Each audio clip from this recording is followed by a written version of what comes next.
માનનીય શિક્ષકો અને પ્રિય મિત્રો, આજનો દિવસ 30 સપ્ટેમ્બર વિશ્વ આંતરરાષ્ટ્રીય અનુવાદ દિવસ તરીકે ઉજવવામાં આવે છે। આ દિવસ એ યાદ અપાવે છે કે ભાષા માત્ર શબ્દોનો સમૂહ નથી, એ સંસ્કૃતિ છે, એ લાગણી છે અને એ સંબંધ છે।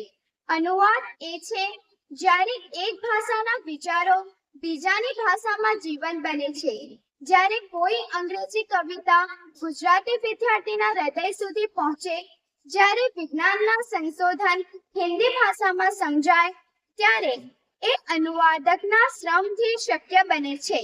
અનુવાદક એ છે જે વિશ્વના વિચારને સરહદો પાર પહોંચાડે છે।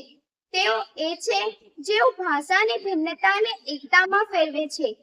તેમના કાર્યથી આપણે વિવિધ દેશો, સંસ્કૃતિઓ અને સાહિત્યને નજીકથી જાણી શકીએ છીએ। ચાલો આજે અનુવાદના મહત્વને માન આપી ભાષાની ભિન્નતાને ઉજવીએ અને વિશ્વ સાથે સંવાદ પ્રેરણા લઈએ। Thank you.